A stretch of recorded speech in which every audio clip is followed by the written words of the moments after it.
confiando. Tende fé em Deus.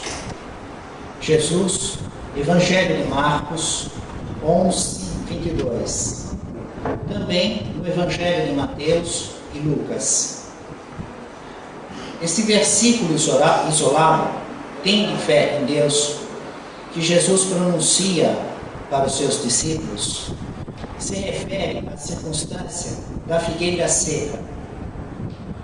Uma figueira que estava no caminho entre Betânia e Jerusalém. Muitas folhas e não tinha frutos. E Jesus cercou a figueira.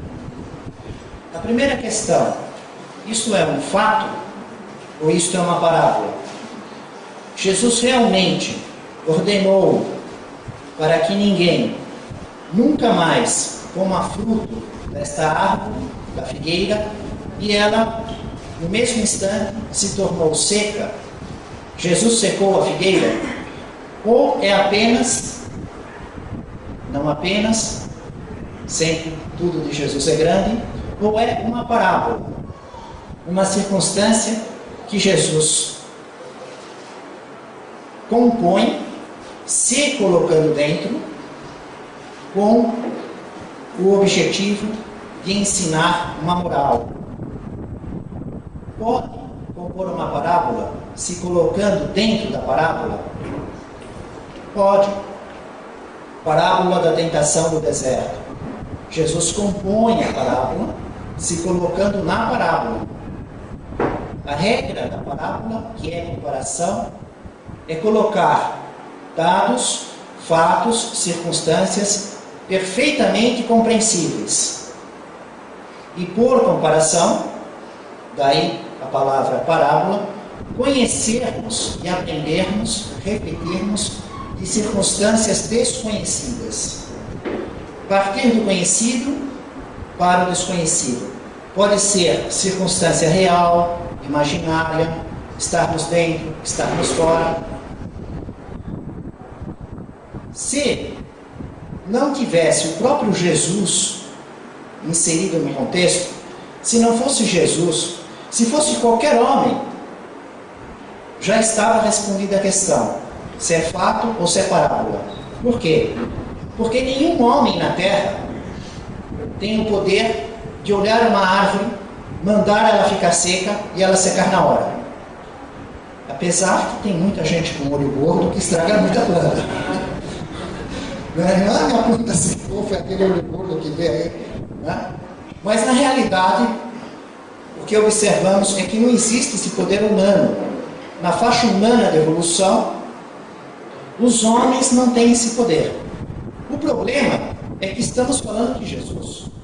E Jesus não é um espírito que está na fase humana de evolução. Ele animou um corpo humano, encarnou um corpo humano, mas é um espírito que nem está em processo evolutivo. Segundo o ensino do Espírito Emmanuel, através da psicografia de Chico Xavier, no livro Consolador, Jesus realizou todo o processo. É perfeito. Conhece todas as leis da natureza, tem todo o poder sobre as transformações materiais. Então, aí fica realmente muito difícil, a menos que tenhamos revelação do mundo espiritual de confiança, para termos um parâmetro, uma opinião, acreditarmos em algo com bases sólidas. E temos esta revelação? Temos. Basta abrir o livro O Evangelho segundo o Espiritismo, de Allan Kardec, capítulo 19, e o título é A Parábola da Figueira Seca. Logo, se Allan Kardec coloca assim, visto que ele observa e pesquisa a manifestação dos espíritos por mais de 1000 médiuns, e seleciona, e tudo é revisado pelo Espírito de Verdade, tendo como título A Parábola da Figueira Seca, temos certeza, em virtude do crédito moral dos espíritos que trabalham com Allan Kardec na codificação espírita, que a figueira secou, Jesus não realizou de fato, foi um conto, foi uma composição em que ele se coloca dentro do contexto do drama para ensinar os seus discípulos. E no próprio livro do Evangelho segundo o Espiritismo, o capítulo 19, Allan Kardec realiza o comentário de que a parábola da figueira seca é um símbolo das pessoas que só têm aparência do bem, mas na realidade nada produzem de bom. Tem muitas por aí, né? Quantas pessoas observamos olhando na vida, em todos os lugares, em todas as instituições, em todas as famílias, em muitas circunstâncias, que a aparência é muito boa, maravilhosa, o jeito que fala, que veste, que fuma, que olha, que parece, que obedece, que manda, porém, o que realizam de bom. E isto é universal, também é na palavra, pessoas que possuem a palavra brilhante, que pressionam, mas que não tem algo de útil, que não se aprende, que não tem valor moral, em todas as circunstâncias. E Jesus, dentro do roteiro de ensino, vem a falar a respeito da fé que move montanhas. Tende fé em Deus. A figueira seca, não produz fruto, secou. Dentro do mesmo contexto, sem entrarmos na discriminação dos detalhes da letra, a conversa, o diálogo de Jesus com os seus discípulos é em função do poder da fé, a compreensão, a confiança, dizendo: se tiver fé do tamanho de um grão de mostarda, dizendo que o poder da fé em Deus, você pode mandar a montanha se jogar no mar. E a montanha, o desnível, hoje para nós, não é tão sensível, porque passamos pelos túneis, andamos no automóvel, usamos escada rolante. Imagina ter que subir os 16 andares do prédio de escada. Houve uma oportunidade que faltava luz, eu pedi, telefonei do apartamento e falei: olha, joga a chave do carro daí de cima que eu vou para casa da minha mãe no Peru. Eu subi 16, eu estava na praia, naquele sol, naquele calor. E esta altura, 16 andares, aproximadamente 50 metros hoje, é canja de galinha, perto daqueles morros do Mar da Galileia, sobe, desce, vai para Jerusalém, toda aquela circunstância. Imaginem, pensem que os judeus tinham que caminhar da Galileia até Jerusalém, subindo e descendo morros, passando por desertos, desníveis enormes, como temos estudado, as alturas, mais de 800 metros, aproximadamente 800 metros acima do nível do mar de Jerusalém, o Mar da Galileia 200 metros abaixo do nível do mar, Jericó, o Mar Morto, 394 metros abaixo do nível do mar, desníveis enormes em pequenas distâncias. Então, quando Jesus usa essa figura, que com a fé você manda a montanha se jogar no mar e ela vai, é muito forte dentro do campo emocional das pessoas. Vamos observar como Emmanuel comenta este versículo isolado: tende fé em Deus, com o título Confiando, no livro Ceifa de Luz, Espírito Emmanuel, psicografia de Chico Xavier. É surpreendente, porque quando falamos em fé, tende fé, montanha, figueira seca, estamos praticamente fechados no círculo das ideias religiosas, da vida espiritual. E parece, a primeira impressão, que o conhecimento acadêmico não tem nada a ver com isso. No entanto, Emmanuel começa os seus comentários a respeito de fé em Deus falando da academia. Diz assim: tendo fé, nas descobertas e nas observações conjugadas de físicos, astrônomos e matemáticos.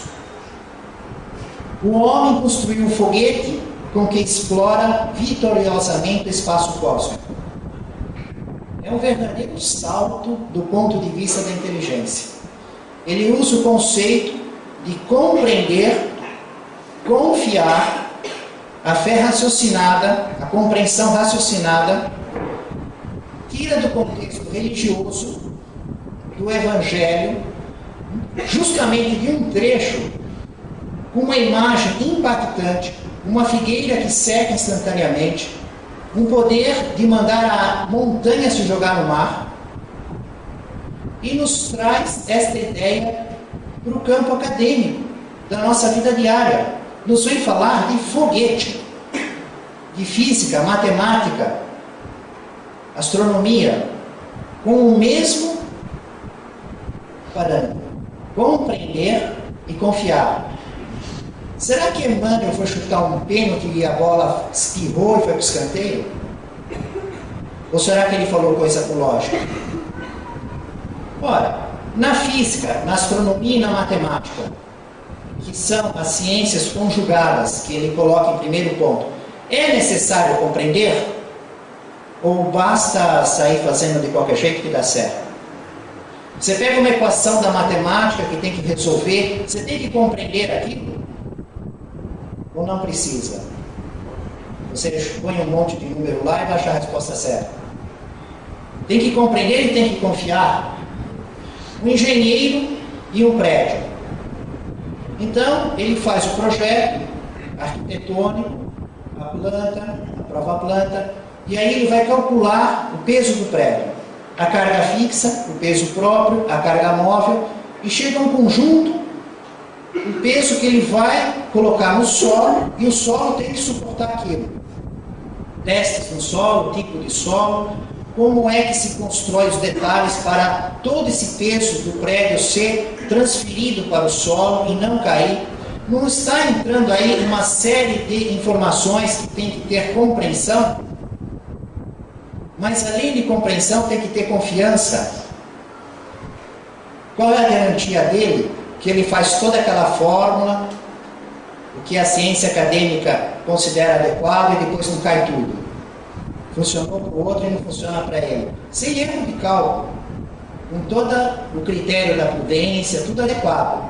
Mas a lei, uma hora quer funcionar para o outro e com ele não quer. Tem um bom humor, existe isso. A lei da natureza é imutável, eterna e perfeita. Ela não tem privilegiados, não tem deserdados. Ela funciona igualmente para todos. Então há uma compreensão, uma logística e uma confiança. E Emmanuel vem desenvolvendo em tudo que nos cerca, mostrando que na realidade nós vivemos, todos nós vivemos tendo fé. Ele diz que nós temos fé na televisão. Você não compra, não assiste, não fica lá, não grava, né? Mas o que faz aquilo? Não são as ondas eletromagnéticas? Tudo não precisa de compreensão e confiança, cálculo, não é tudo com lógica.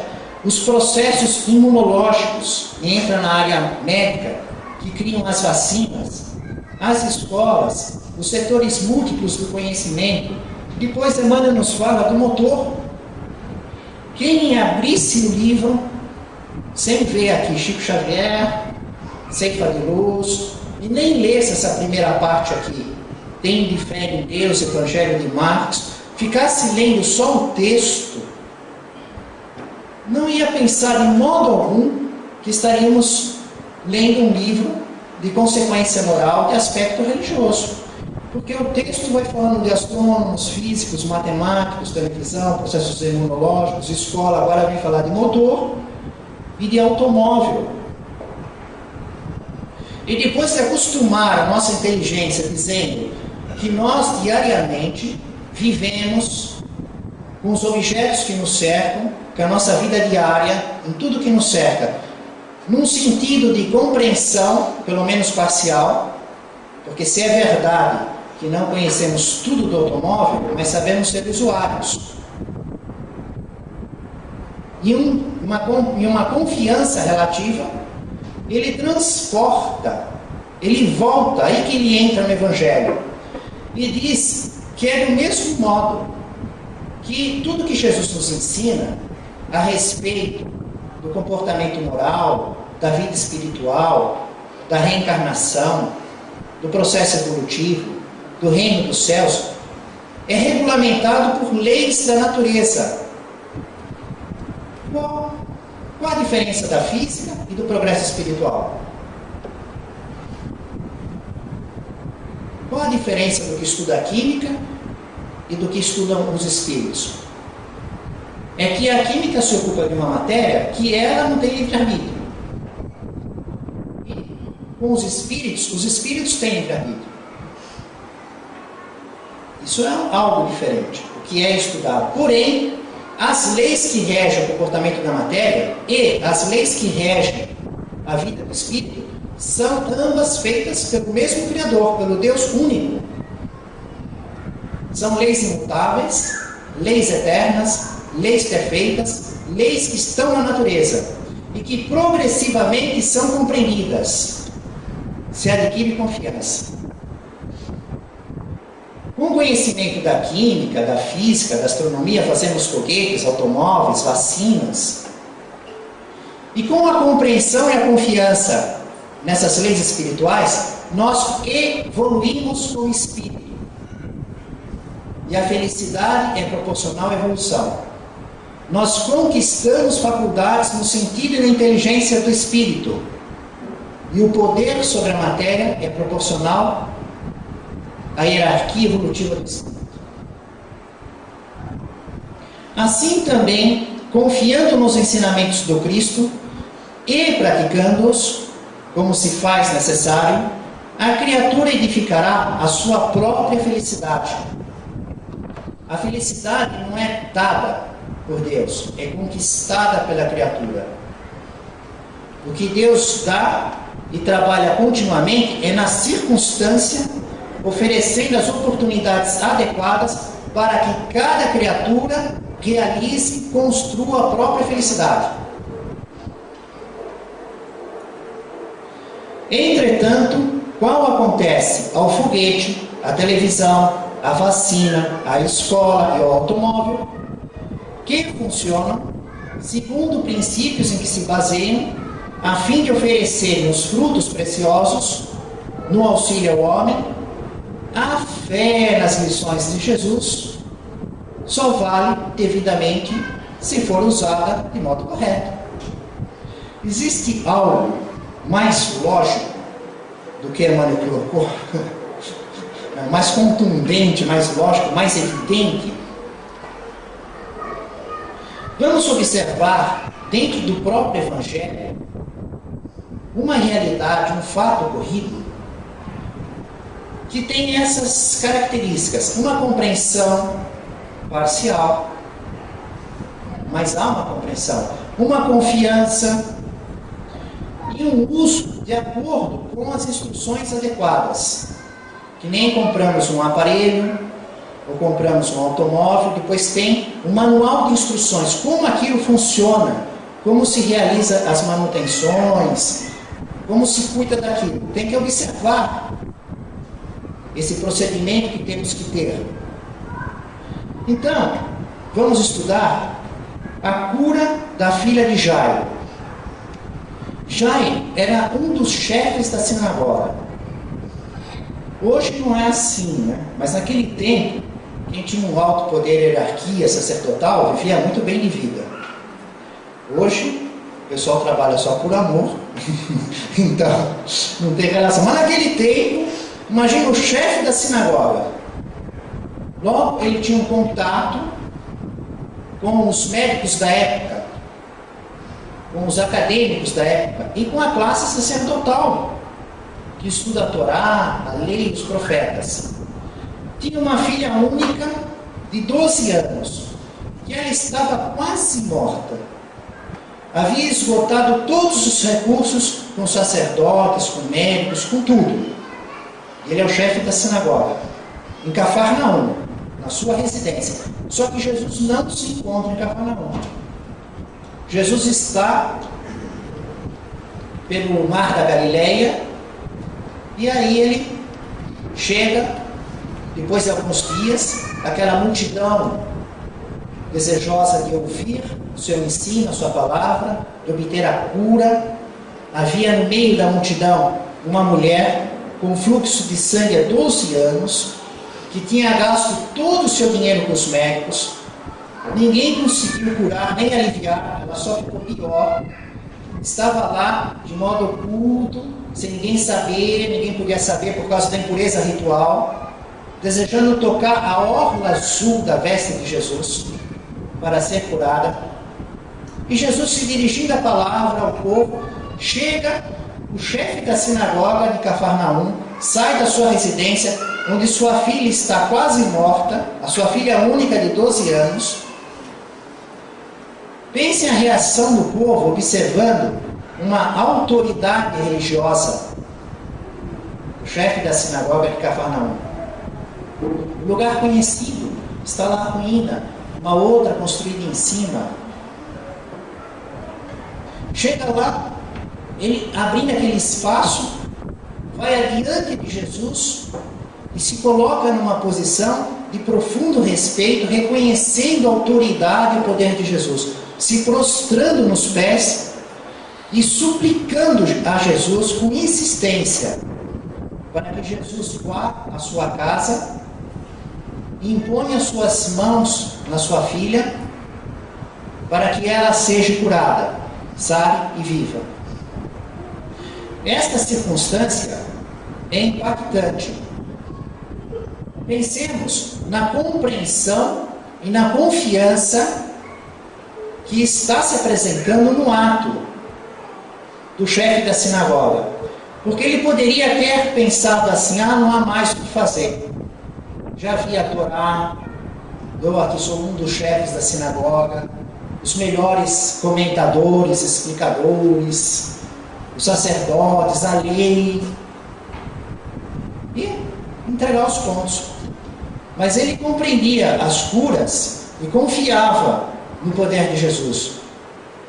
Saiu sem orgulho nenhum para sua posição social e foi buscar Jesus, se colocar aos pés, se prostrar aos pés, suplicar.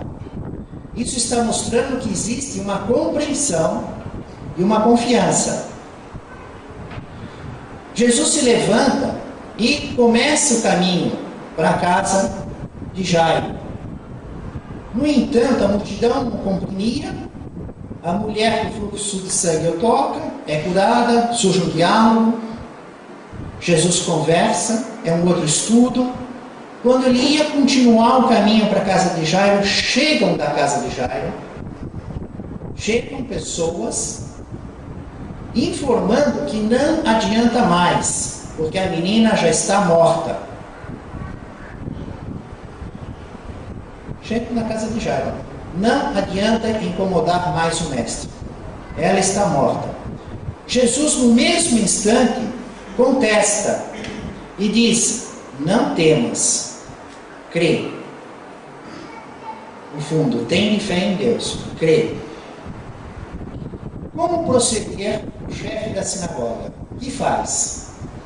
Ora, conhecem ou não conhecem a morte essas pessoas que vieram da sua casa? Eram pessoas confiáveis, lúcidas, sabem o que é uma morte? Não estava sua filha praticamente morta? Não tinha Jesus ficado muitos dias fora, enquanto a doença consumia a vida útil da sua filha? É um contra o outro, palavra contra palavra. A constatação, o testemunho do fato, ela está morta, contra Jesus dizendo: não tema, apenas crê. E continua se pondo a caminho. É necessário ter o quê? Confiança. Ele confiou em Jesus e não confiou nos seus amigos. Entre uma e outra colocação, ele podia dizer assim: muito obrigado, mestre, mas não há mais o que fazer. Vou dar sequência ao sepultamento. Quantas vezes nos colocamos na posição do chefe da sinagoga ou este drama nos aparece. Pessoas se cercam de nós, fazendo certas afirmativas. Não adianta, a tua esperança, a tua possibilidade está morta. E Jesus, com seus mensageiros, através da influência oculta do pensamento, está colocando a sugestão no nosso espírito. Tenha fé em Deus, não temas. Continue com Jesus. Compreende e confia. E nós temos que fazer a nossa opção. Ou dar ouvidos aos homens do mundo com suas notícias dentro da sua compreensão, da sua possibilidade de entendimento, ou seguir a compreensão e o poder e o Espírito puro de Jesus através dos seus mensageiros. O chefe da sinagoga confiou em Jesus e continuou a caminho de sua casa. Outro momento. Nesse contexto, Jesus realiza uma escolha. Ele tem 12 discípulos, 12 apóstolos. Ele escolhe 3. 12 não é maior do que 3, mas ele deixa 9 fora. Ele escolhe Pedro, Tiago Maior e João, o discípulo amado. E o chefe da sinagoga não foi contestado, não contestou Jesus, não argumentou, ele continua confiando. Porque o conhecimento é do Cristo. O trabalho tem que obedecer regras. Jesus está observando regras materiais que ele não pode compreender. Ele está escolhendo os médios ostensivos, que aparecem em várias circunstâncias no Evangelho. Toda vez em que vai haver um fenômeno em que é necessário os médios ostensivos, são sempre os mesmos 3, Pedro, Tiago Maior e João. A transfiguração no Tabor, com a materialização do Espírito de Moisés, de Elias, os mesmos médios ostensivos. O mesmo ocorre conosco. Vem da espiritualidade maior, que conhece uma lei na matéria, que é obrigada a seguir porque tudo tem lei, e nós não temos compreensão. Apenas entrevemos vagamente essas circunstâncias. Quando chegam na casa, na residência do chefe da sinagoga, o que está ocorrendo? O corpo da sua filha única está no leito com a morte aparente, como denominamos hoje a letargia, a morte aparente. Até nos dias atuais, eventualmente, se realiza um sepultamento de uma pessoa viva que foi considerada morta. Já estudamos alguns casos na codificação espírita de Allan Kardec, e mesmo com todo o processo da academia atual, a cada ano, a cada 2 anos, observamos essa notícia de alguém que se levantou no velório, causando um tumulto, não é? Então, e chegando na residência da casa de Jairo, todo o povo já estava realizando o ritual de luto. Lembram do ritual do luto? Como é que é o ritual do luto? Os flautistas, gritos em altas vozes, chorando muito, mostrando um tremendo terror. Esse era o ritual de luto. Não deram ainda início ao tratamento do corpo, à lavagem, ao trabalho com óleo, enfaixamento, as ervas aromáticas. Isso não. O corpo estava esperando no leito, numa morte aparente. Porém, todas as pessoas estavam no procedimento do luto, ritual de luto. O evangelista nota os detalhes do ritual do luto. Os tocadores de flauta, os prantos, os gritos em alta voz. O que poderia fazer o chefe da sinagoga? Todo mundo já está vivendo o ritual do luto. O que devemos fazer nós? Porque isso é lição para a nossa vida. Quando estamos vivendo no nosso dia a dia, vão acontecer essas coisas. Todo mundo em volta já está vivendo com a morte do que gostamos, do que estamos lutando. Mas se soubermos ser sensíveis ao que está falando da espiritualidade superior, nós vamos saber continuar no caminho, tendo fé em Deus e acreditando. E Jesus diz que ela não está morta, que ela está apenas dormindo. E diz para que eles se retirem. Foi um alvoroço, o pessoal caiu na risada, debochou. Como? Nós não conhecemos a morte? Já vimos tantas mortes, já realizamos tanto sepultamento. Não tem o que fazer, está morta. Agora você diz que ela está dormindo. Não sabemos o que é alguém que dorme e uma pessoa morta. Debocharam, riram e fizeram a maior algazarra. E Jesus segue com Pedro, Tiago maior e João. E apenas convida, exige a presença de o pai e a mãe da menina. Ele seleciona 5, só eles entram no quarto da menina. Manda que todos se retirem, afasta todo mundo. Ficam os 3 médios ostensivos, Pedro, Tiago maior e João, um trabalho material adequado, e o pai e a mãe, que seriam médios passivos, doadores de fluidos, que têm o mesmo objetivo, que querem ver a filha viva de qualquer maneira, que estão compreendendo e confiando. Jairo estava afastado, foi buscar Jesus. A notícia chegou que eles estavam mortos. A menina não estava sendo preparada para o sepultamento. Eles encontraram a multidão em ritual de luto. Isso significa que a mãe da menina acreditava, confiava, estava com fé em Jesus. Porque se não fosse assim, eles iam encontrar o corpo sendo preparado para o sepultamento. Porque eles preparavam na hora e já sepultavam. Era a prática. No entanto, não. No quarto da menina ninguém entrou. A mãe estava esperando a volta de Jairo com Jesus. E ficam nessa câmara. Câmara? Ou quarto? Falei câmara a propósito, porque nos lembra a nossa reunião mediúnica. Seleção de quem vai entrar. Precisa ter compreensão. Precisa entender tecnologia. Precisa ser doador adequado. Mesmo com uma certa compreensão parcial, o que é a nossa realidade, porque a sabedoria vem dos espíritos do trabalho deles, mas existe a circunstância adequada do trabalho.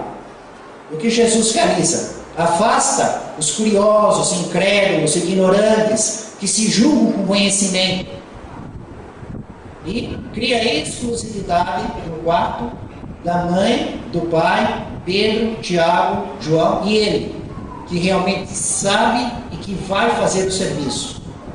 Outro detalhe interessante é que ele pega na mão da criança e diz em alta voz. Por que ele fez isso?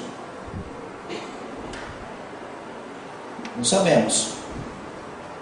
Deve ter um motivo para chamar o espírito que estava afastado do corpo de volta, porque a morte aparente simplesmente era o afastamento do corpo espiritual do perispírito, muito forte, muito pronunciado, muito pouco do fluido vital no corpo, toda a aparência de morte, sem circulação perceptível, respiração, esfriamento, tudo com a aparência da morte, mas o espírito afastado. Então Jesus segura na mão dela e fala em alta voz, Talita cum, que quer dizer, menina, eu te digo, levanta-te.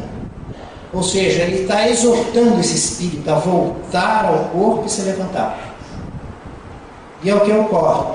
E logo em seguida, os pais e os próprios discípulos ficaram espantados, atônitos, e veem o poder de Jesus, o domínio de Jesus na condição da vida espiritual e dos homens. E Jesus manda a menina comer. Por quê? iria alimentar o corpo, provavelmente para gerar fluido vital, para que ele viesse circular nos órgãos, para o espírito poder animar o corpo. Nós apenas entrevemos em virtude da codificação espírita de Allan Kardec, o seu desenvolvimento na produção mediúnica de Chico Xavier, que nos traz algumas informações a respeito do corpo espiritual, do perispírito, do fluido vital, do sonambulismo, da emancipação da alma, do desdobramento, das propriedades materiais do corpo espiritual. Noções parciais, mas que nos permite, como assim que espiar e imaginar, poder assim especular com critério, com bom senso, compreender um pouquinho, é mais bonito, a respeito dos fenômenos que Jesus produz. E, falando de Allan Kardec, da Revista Espírita, vamos continuar observando um fato vivido pelo próprio Allan Kardec, e que tem algo dessa questão da ciência acadêmica, em que Emmanuel nos traz, no comentário do livro Ceifa de Luz, falando de motores, aviões, escola, medicina, astronomia, numa experiência pessoal do próprio Allan Kardec, colocado na Revista Espírita, que de certa maneira ilustra e enriquece as reflexões a respeito desse versículo isolado, tende fé em Deus, e como isso é importante para nós compreendermos, confiarmos, estarmos acompanhados dos bons espíritos. O caso está na Revista Espírita. O que é isso? É o Jornal de Estudos Psicológicos. Eu estou aqui com o livro número 9, que na realidade o período é mensal, se iniciou no mês de janeiro de 1858. Todo ano tem 12 meses. O ano de 1858 teve 12 edições do jornal. O nome do jornal era Revista Espírita. Por quê? Era uma variedade de assuntos a respeito da vida espiritual, da relação entre os homens e os espíritos. De certa maneira, o laboratório de Allan Kardec, onde ele podia pesquisar os fenômenos, contém o relato das manifestações materiais ou inteligentes dos espíritos, aparições, evocações, bem como todas as notícias relativas ao espiritismo, os inimigos falando, os ataques, os amigos, os livros, o ensino dos espíritos sobre as coisas do mundo visível e do invisível, sobre as ciências, a moral, a imortalidade da alma, a natureza do homem e seu futuro, a história do espiritismo na antiguidade, suas relações com o magnetismo e com o sonambulismo, a explicação das crenças e das crenças populares, lendas, mitologia de todos os povos, e aí vai todo um cenário de variedade. Mas antes de entrar justamente no mês de junho do ano de 1866, cada 12 meses eles fizeram um livro, a Federação Espírita Brasileira fez um livro, juntando os 12 meses, e aí ficou, por exemplo, ano 1866, é o 9º livro, porque teve desde 1858, mas foi uma questão da edição, e é assim bonito, porque foi para comemorar, em 2004, o bicentenário do nascimento de Allan Kardec. Então eles lançaram a Revista Espírita, o laboratório, nessa forma maravilhosa. Mas vamos ver aqui a homenagem que oferecemos essa noite, que saiu no mês de janeiro de 1866. E para mim, quando eu vi isso, me causou uma forte emoção, porque a Revista Espírita é diferente de um livro. O livro você vai lendo e você vai entendendo, tem uma filosofia com base científica, consequência religiosa, tem uma logística. Você adora o livro ou não, é indiferente, é uma relação assim. Só que a Revista Espírita é diferente. Ela me lembra um filme que você começa a assistir, você começa a entrar no enredo da coisa. porque tem um aspecto pessoal. Ele dizia, minha mulher foi fazer compra, encontrei com esse amigo, estou com esse problema, estou passando por essa doença, mostrava as contas da sociedade, mostrava as pessoas que foram lá provar que aquilo era fraude, não era, que foram anotar tudo como era o imóvel, depois saíram falando, aumentando, alterando. É cheio de problemas, de dramas e fatos tão curiosos das religiões, da igreja, dos amigos, de tudo. Que quando eu fui lendo, eu li os 12 livros na sequência, estudando cuidadosamente cada detalhe, 3 vezes tudo. 3 vezes tudo. Depois, outras partes, como essa que vamos ver hoje, não sei, já tinha apresentado aqui na Casa Esperança há vários anos atrás, isso que eu vou falar hoje de novo. Mas faz 5, 6, 7, algumas partes. Mas a primeira vez, quando eu passei aqui, e eu li, eu fiquei fortemente emocionado. Porque, de certa maneira, eu estava me apaixonando por alguns personagens. Eu tinha uma relação íntima com eles, outros já tinham uma certa antipatia, outros... Eu estava desenvolvendo, porque ia conhecendo os médiums, as pessoas, os amigos, aquele contexto. Eu estava entrando na família, estava lá. E, de repente, eu estou lendo aqui o mês de janeiro, é a primeira vez que eu li isso, não foi agora, a primeira vez, há X anos atrás, necrológico, morte do senhor Didier, livreiro editor. Eu quase caí de costas. Falei, nossa, morreu o livreiro editor de Allan Kardec. E aquilo me deixou abalado, porque ele era desde um dos fundadores. Eu tinha uma intimidade com esse espírito. Fiquei fortemente emocionado. Eu falei, não tem como voltar a ler daquela hora. Falei, mas depois fiquei pensando, o que está acontecendo comigo? Acho que eu estou perdendo as vezes. Eu estou emocionado com uma coisa. Eu sei que todo mundo lá já morreu, mas eu ia morrer aqui no meio. Né? E por que eu estou homenageando hoje? Porque faço questão de oferecer hoje, porque hoje é segunda-feira, 2 de dezembro de 2013, e ele desencarna 2 de dezembro de 1865. Didier desencarna, era um sábado, morto no sábado. Ele participa da reunião espírita na sexta-feira e no sábado cai morto. E Allan Kardec vai fazer aqui todo um estudo de como reage a imprensa, um aviso para nós. Esteja preparado, diz Allan Kardec. Você não sabe a hora que você é chamado de volta. Ninguém sucumbe. Ele participou em condições normais.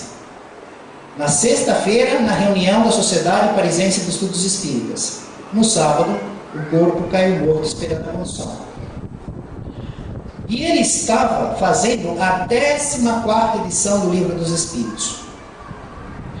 A primeira edição do Livro dos Espíritos, que não é como nós a conhecemos, tinha 501 perguntas, foi o editor Dentu. A segunda edição, 1860, já foi Didier. E Didier realiza 14 edições até o ano de 1865, dezembro, janeiro de 1866, porque ele morre 2 de dezembro, e sai publicado no mês de janeiro, no mês seguinte, a revista espírita do mês seguinte.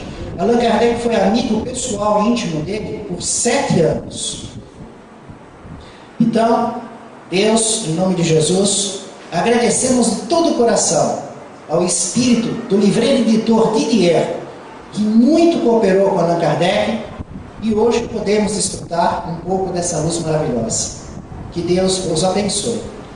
Mas, vendo a matéria do nosso estudo, no mês de abril de 1866, Allan Kardec ficou muito doente mesmo, e a doença que ele tinha provocava um sono, um arrebatamento, né, maior do que as pessoas que estão aqui vendo palestra no mês de janeiro, com esse calor enorme, às vezes fome e tal, chega aqui, dá aquele sono irresistível, fica piscando, catando, pescando, né? Maior do que isso, nem comparável.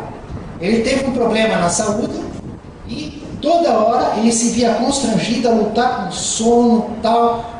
E esse problema o levava a ter muitos sonhos. E um sonho mais bizarro do que o outro. Todos nós aqui sabemos o que é isso. Esses sonhos que não tem pé nem cabeça. É maluco. Como é que pode sonhar uma coisa dessa? Nunca pensei nisso. Que coisa mais estranha, que coisa mais maluca. Esses sonhos acontecem. E Allan Kardec estava tendo isso continuamente, porque ele vivia com essa questão de entrar em sono e não querer, precisar responder milhares de cartas, fazer livro, e trabalho na Sociedade Parisiense e tudo mais. Só que no dia 24 de abril de 1866, tudo foi diferente.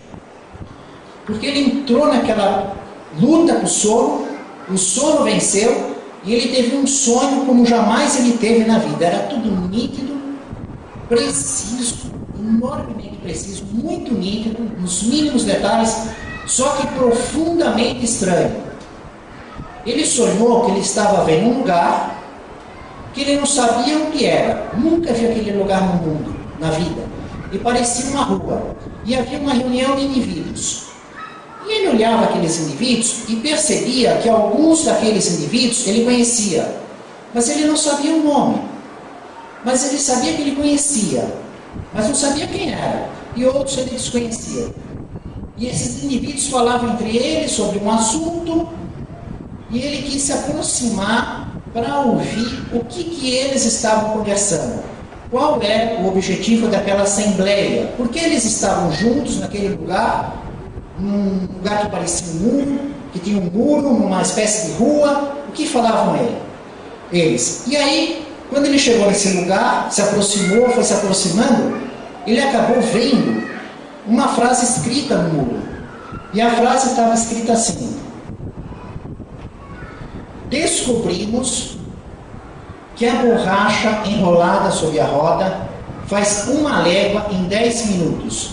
Desde que a estrada estava escrito mais coisas. Isso estava escrito numa letra muito pequena, como se fosse fogo brilhando. E ele então fez um esforço enorme para ler isso, uma letra muito pequena, como se fosse fogo brilhando, muito assim impactado, que para ele isso não tinha uma lógica. Para nós isso tem uma lógica que todo mundo sabe do que estamos falando. O que é uma borracha enrolada numa roda? Um pneu. Mas na época de Allan Kardec tinha pneu? 1866. Tinha borracha? Tinha borracha ou não tinha borracha? Bom, aí ele não consegue, ele só consegue anotar isso, ver isso e acorda. Não consegue ver o resto que estava escrito. Só consegue ler isso. E ele, com medo de esquecer essa inscrição no muro, ele anota rapidamente. Descobrimos que a borracha enrolada sobre a roda faz uma légua em 10 minutos. Desde que a estrada, é o que ele conseguiu ler. É o que ele anotou sem perder nada. Mas, infelizmente, no sonho, com a lucidez, essa coisa muito estranha para ele, ele não viu o resto. Aí ele ficou pensando, o que isso significa? Eu não me ocupo de invenções. Ele era um pesquisador dos espíritos. Eu não trabalho em produções industriais. Isso daí deve ter alguma coisa a ver com a indústria. O que é esta borracha? Quer dizer, ele conhece o que é borracha. Então, na época de Allan Kardec, existia borracha. Ele leu borracha e ele sabia o que é borracha. Mas deve ser uma borracha sem as propriedades e a condição da indústria como nós a conhecemos hoje. Será que é uma nova propriedade da borracha? Mas por que trazer a mim, que estou pesquisando espíritos? Por que não levar a homens adequados, que estão estudando ciência, que estão buscando pesquisa industrial, que estão preocupados com locomoção, com estradas? Eu me preocupo de médiuns, de espíritos. E ficou com aquilo sem conseguir ter resposta. Entre parênteses agora, né? Daqui a pouco nós vamos continuar a revista espírita. Eu fui no Google para ter uma ideia realmente de como é que era a borracha naquela época, quando é que o homem fez a roda. Uma pesquisa assim bem superficial, rápida, de alguns minutos, só para nos enquadrarmos aqui. Pois lá, borracha, pneu, roda, tal. O que abriu? Que o veterinário inventor escocês John Boyd Dunlop, Dunlop, aí já nos lembra a marca do pneu, né? Ele foi o primeiro pneu de câmara no ar feito no mundo. Foi ele. Um escocês, ele colocou isso no velocípede do seu filho para ir na escola no Belfast. Ele foi o primeiro. Antes disso, as rodas eram de madeira, ferro e material composto, o que prejudicava muito a condução e o conforto. Isso foi no ano de 1888. 88 aí de novo. 1888. E Allan Kardec está em 1866. Então, 22 anos depois desse sonho, 22 anos depois, que já é um longo passado para nós, inclusive para nós, vemos não só no velocípede de uma criança, de um filho, né? Vemos nos automóveis, na bicicleta, nas motos, nos aviões, e vemos até outros meios de fazer a locomoção com menos desgaste material e tudo. Fecha parênteses, voltamos para a época de Allan Kardec. Então era conhecida a borracha, ela não tinha o controle da indústria, o poder sobre a matéria, o domínio. Levou mais de 22 anos para ser feito o primeiro pneu de câmara de ar, que é passado para nós, era futuro para ele. O que fez Allan Kardec? Na primeira oportunidade que ele teve, ele procurou o espírito do Dr. Demeure através de um médico, para saber a respeito do seu sonho. Contou o seu sonho para o espírito não sabia que ele tinha sonhado. Ele contou, aí o espírito ficou sabendo que o espírito tem suas ocupações, e era um dos espíritos encarregados de assisti-lo nos trabalhos da codificação espírita. Íntimo, ele conheceu essa pessoa viva, depois na sua desencarnação ele aparece como espírito, tem intimidade, faz vários trabalhos, tem trabalho publicado no livro Céu e Inferno, na revista espírita, mas ele não tinha visto esse momento.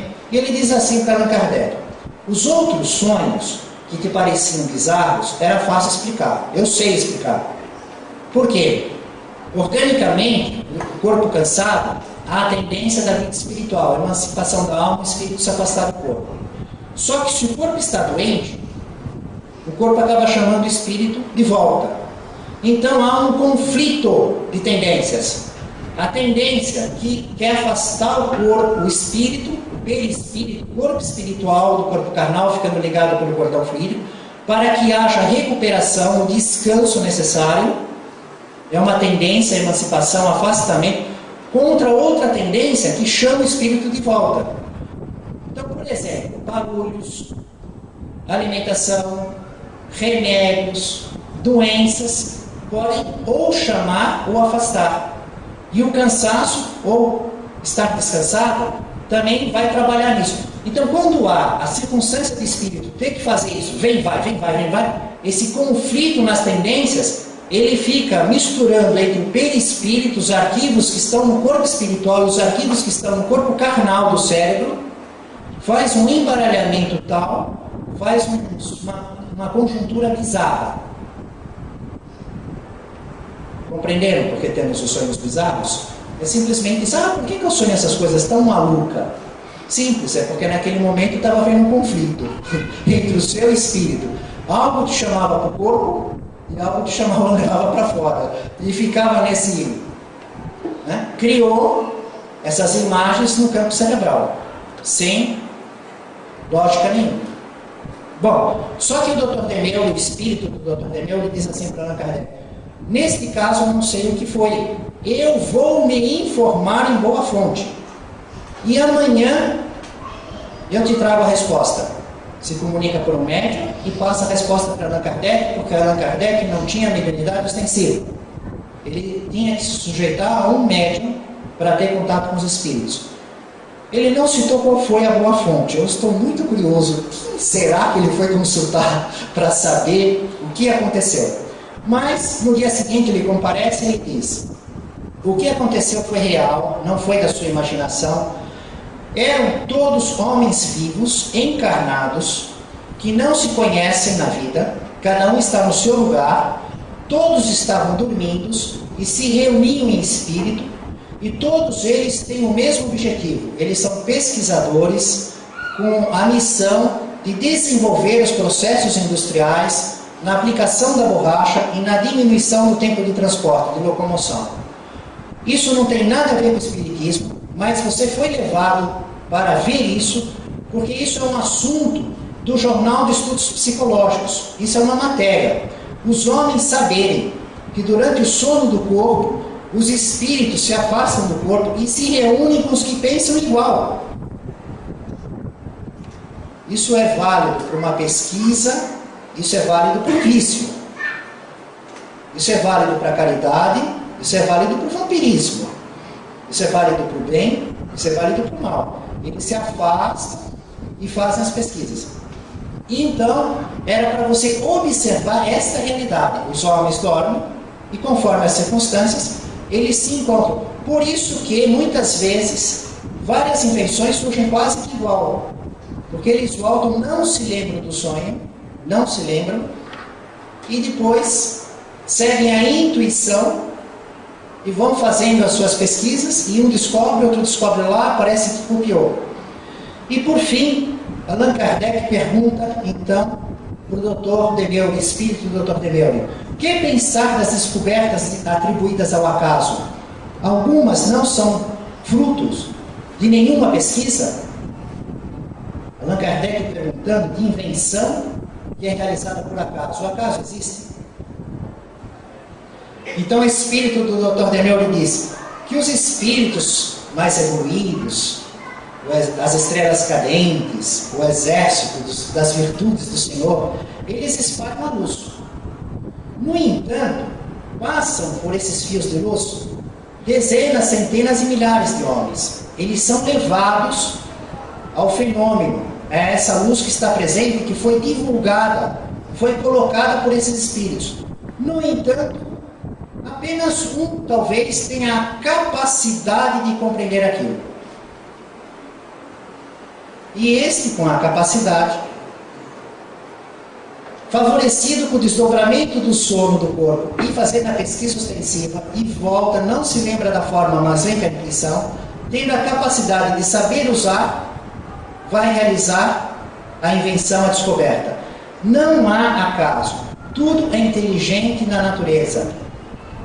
E é muito interessante esta colocação, que muitas pessoas são levadas ao encontro das coisas, mas muito raros são aqueles que sabem olhar, que sabem usar. O próprio Allan Kardec. Quantos não estiveram de frente da manifestação dos Espíritos? Quantos não estão hoje? Quem sabe entender? Quem sabe usar? Quem tem um olho clínico inteligente para tirar a essência da coisa e construir toda a lógica? Não existe acaso. Existe a competência de saber usar. Quem tiver ouvidos, ouça. Ensina o Mestre Jesus. Quem tiver olhos, veja. Tende fé em Deus. Família espiritual de Jesus, no caminho do reino dos céus, em nome do Mestre Jesus, louvado seja Deus.